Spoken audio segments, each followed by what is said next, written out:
Chapitre 9. Le 12e mois, qui est le mois d'Adar, le 13e jour du mois, quand l'ordre et l'édit du roi devaient entrer en vigueur, le jour où les ennemis des Juifs espéraient se rendre maîtres d'eux, par un retournement de situation, ce furent les Juifs qui se rendirent maîtres de leurs adversaires. Dans les villes de toutes les provinces du roi Assuérus, les Juifs se rassemblèrent pour s'en prendre à ceux qui cherchaient leur malheur. Personne ne put tenir devant eux, car la terreur des Juifs les avait saisis. Tous les princes des provinces, les satrapes, les gouverneurs et les fonctionnaires royaux soutinrent les Juifs, car la terreur de Mardochée les avait saisis. En effet, Mardochée était devenu un grand du palais. Sa renommée se répandait dans toutes les provinces, et l'importance de la personne de Mardochée grandissait. Ainsi, les Juifs frappèrent tous leurs ennemis à coups d'épée. Ils les tuèrent et les firent périr, et ils traitèrent leurs adversaires à leur gré.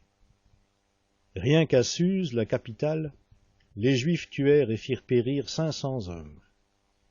Et Parcandata et Dalphon, et Aspata, et Porata, et Adalia, et Aridata, et Parmacta, et Arisaï, et Aridaï, et Vaïezata, les 10 fils de Haman, fils de Hamédata, adversaires des Juifs, furent tués. Toutefois, on ne se livra pas au pillage. Le jour même, le nombre des tués à Suse, la capitale, parvint au roi. Le roi dit à la reine Esther: « À Suse, la capitale, les Juifs ont tué et fait périr 500 hommes, et les 10 fils de Haman. Qu'auront-ils fait dans le reste des provinces royales? Mais quelle est ta demande? Elle te sera accordée. Quelle est encore ta requête? Elle sera exaucée. »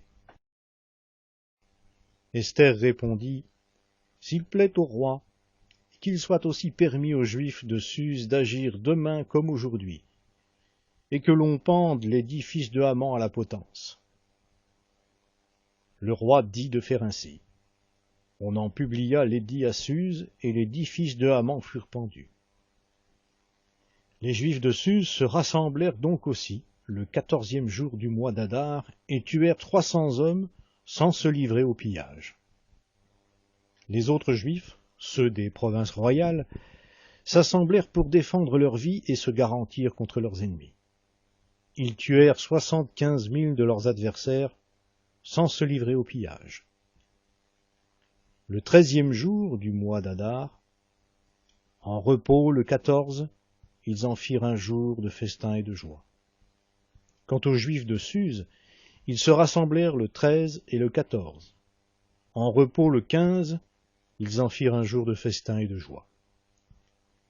C'est pourquoi les Juifs pérazes, ceux qui habitent des villes ouvertes, font du 14e jour du mois d'Adar un jour de joie, de festin et de fête, où chacun envoie des cadeaux à son voisin.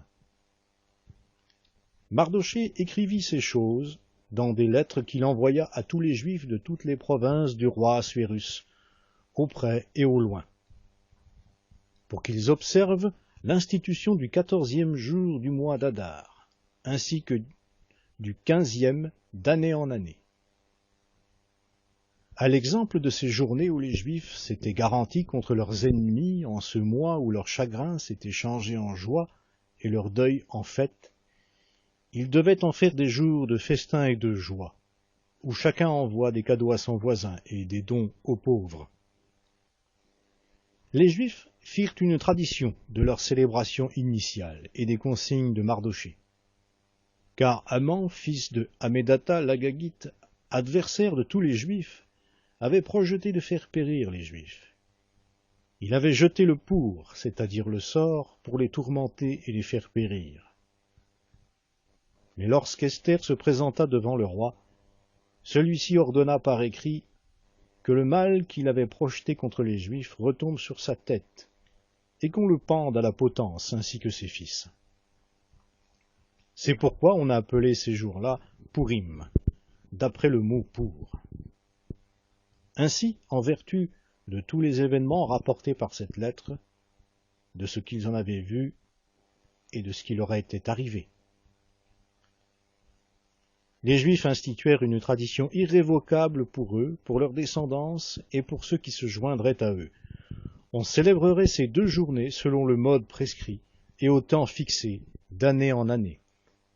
On garderait le souvenir et la célébration de ces journées, de génération en génération dans chaque famille, dans chaque province, dans chaque ville.